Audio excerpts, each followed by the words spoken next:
Hi, I'm Glenn from the Toy Temple, and this is a nifty nostalgic toy. This channel started back in January of 2018, and since then I have found lots and lots of figures to play with and review. Lego, Marvel, DC, Power Rangers, Transformers, you name it, I've done it, or eventually will do it. I love seeing your comments and opinions on every video. I remember being one of the first on YouTube to showcase Mr. Fantastic and how exciting it was to see how many people watched and how many liked the review. I want all of you to know how much I truly appreciate your support. Over 400 subscribers, it's incredible. I'm so excited to show you more, and thank you. Special thank you to my wife, who supports me and this channel day in and day out. She records things that take more than two hands. She's amazing. She's my best friend. I love you. I thought back in January that 100 videos would take forever. I'd never be able to get there, or if I did, I'd be lucky if I still felt like doing it. Almost 1 year later, and I still have that passion for creating, editing, and surprisingly, I still have a lot to say about copyrighted molded plastic. Who knew? For my 100th video though, I thought we should take a look at my favorites from this past year. The figures I thought were top of the line and can't miss. For fairness, I will only look at the ones released from this year that I purchased, because if I don't have it, I can't give a good opinion on it. So with that said, I'm Glenn with the Toy Temple, and these are my top 10 action figures of 2018.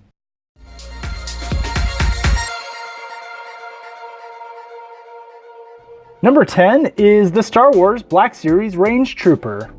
With his winter coat, cloth scarf, and mechanized snow boots, this weathered mountain soldier is perfect for army building and patrolling in the middle of an unexplored planet's cold season. I love it because it reminds me of a snowtrooper who's been abandoned by the Empire and has customized his armor to suit his needs. It's a great sculpt and I love it. I did have to deduct points because of the plain gun he comes with and the fact that the whole ensemble isn't cloth. It's one of my favorites from the Black Series and doesn't deserve a cold shoulder. Number 9, Marvel Legends Venom Wave Carnage. Extra hands, alternate head, tendrils all over his body, and an amazing axe hand make this a can't miss from the Venom Wave. I've loved Carnage from back in the Maximum Carnage days in the 90s. Hasbro did a fantastic job of giving this character life and just making him feel like he's moving. Even when he's standing perfectly still with the accessories, he still fits right into your Spider-Man shelf. The bad paint around the eyes and the loose elbow hinge on my figure ding it a little bit in the points department, but it's still an awesome figure, so mine might have just been unlucky. Number 8 is Marvel Legends MCU 3-pack Thanos. I had a hard time deciding between which Thanos I wanted to include from this year. The Walmart Build-A-Figure re-release, or the 3-pack re-release that came with Doctor Strange and Iron Man. And ultimately, I decided on the better remake. A better sculpt, a better shade of purple, a better face, and a better gauntlet. Better everything.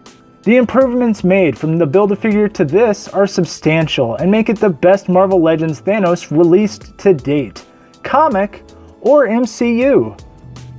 I do wish Thanos had an alternate snapping gauntlet you could swap on.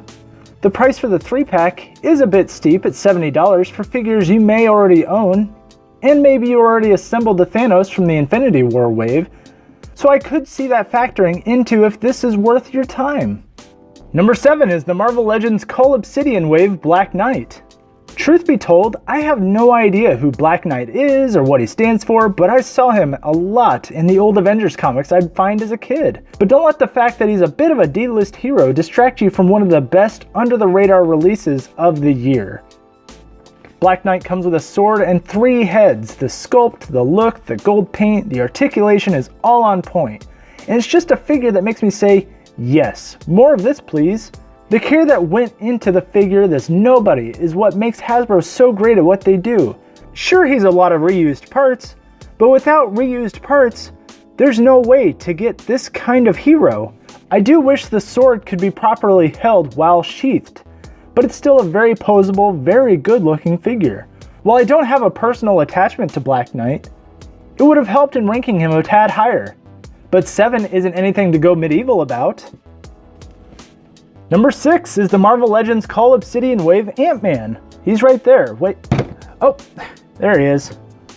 Another from the Call Obsidian Wave that featured the likes of Wasp, Thor, and of course Black Knight. But none of those could touch this MCU Ant-Man figure. The body, the helmet, the face printing. It's all great. It's like a little Paul Rudd in your hand. I can't get over how good that smirk looks. They nailed it.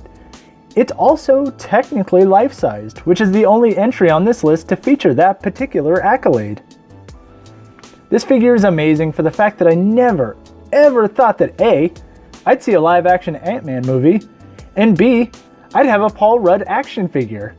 However, it does lack an accessory, so be mindful of that. Even if you aren't into the MCU figures, it's a small price to pay for a quality figure. Number 5 is Marvel Legends Thanos Wave Taskmaster. Looking at Taskmaster, he immediately screams out, "Look at my skull face, I'm evil!" And let me tell you, anything with skulls is automatically cool. Taskmaster comes equipped with an awesome sword, a shield with a giant T on it, and a pistol strapped to his leg. The hood and cape are excellent, and the color scheme and paint apps are superb. I love how well the orange, the blue, and the white complement each other. The gold on the cape and the belt buckle, they look good, they look really good. This is classic Taskmaster to me, and I know some people don't care for it.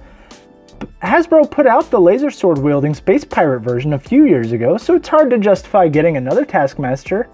But going toe to toe, this version can match it move for move. Number 4 is Disney Star Wars Toy Box Boba Fett. This action figure is a bit of a deviation from our usual 6-inch scale reviews because he does measure in at around 5 inches tall. Don't let his smaller size fool you though. This Boba Fett is surprisingly well articulated, well painted, and well, just a great figure for anyone who loves Star Wars. Toy Box line works best with masked figures, allowing for less work on perfecting the face sculpt and just letting the masks do the talking. Boba Fett is the perfect representation of this. With his mask, it's emotionless and unfeeling. You don't know where he's looking or where he's going. It's a great character design and even better for making action figures. I love the Disney Infinity video game series, and I thought, if they made action figures for these, I'd buy them. And buy them I have.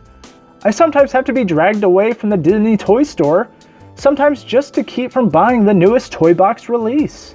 If you don't have a Disney store near you, or if you just can't find it in your heart to love the Toy Box design, I can see why it's hard to pick one up. But if you love this bounty hunter, don't let this one get away. Number 3 is NECA God of War Kratos. From small to tall, I played the first God of War game back in 2005 on the PlayStation 2 and I loved it. It was endlessly brutal and violent, and that only made me love it more. Years later, on the PlayStation 4, NECA, to coincide with the release of a new God of War, released this enormous 7-inch action figure. It's a whole new world of detail and paint applications that I didn't think was possible on a $20 figure. 36 points of articulation, 7 inches tall. This thing is a god. It's an enormous figure, well painted.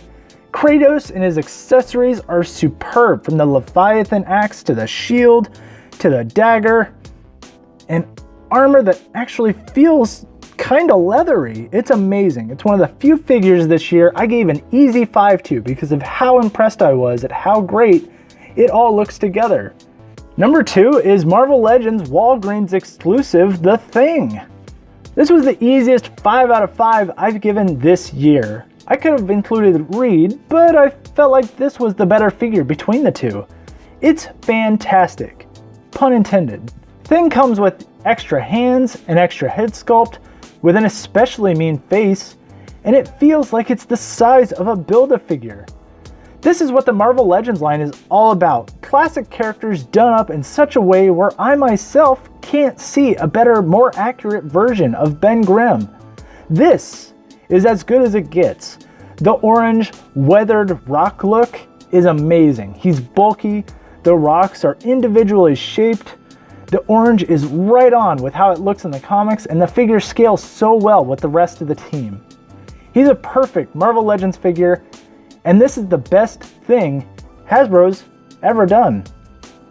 Number 1 is Bandai Power Rangers Legacy Zeo Gold Ranger, the toy that started it all for this channel.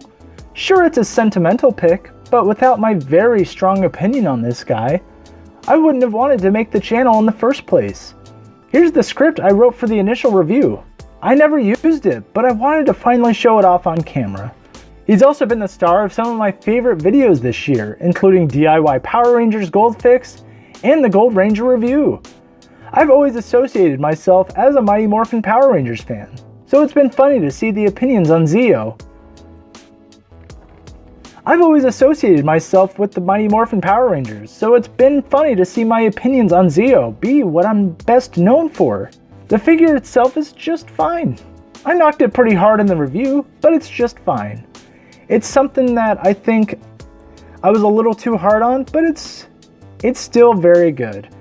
It falls over every now and then from my toy shelf, but it's very posable and fun to play with. And isn't that the point of action figures, is to play? The biggest problem I had was that gold paint, but with a simple paint pen, I did my very first custom figure, and it turns it from cheese armor to a fighting warrior worthy of being displayed. I'm excited to see more of the Lightning collection from Hasbro, and from what I've seen, it's going to be wonderful.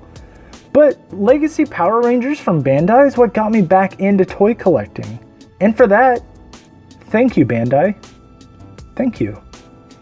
Jason has also been one of my favorite Rangers, so a belated 5 to you, Jason. You're always red in my heart, but your figure is gold. So with that, thank you very much for watching. Did you agree? Disagree? Leave a comment below who you think is the best figure of 2018. Thanks for being subbed, watching this far into the video, leaving a like. Check out our Instagram and Twitter at The Toy Temple. I really appreciate you watching. I'm gonna make more. I couldn't do this without you. Thank you. And remember, you're never too old to enjoy the things you love.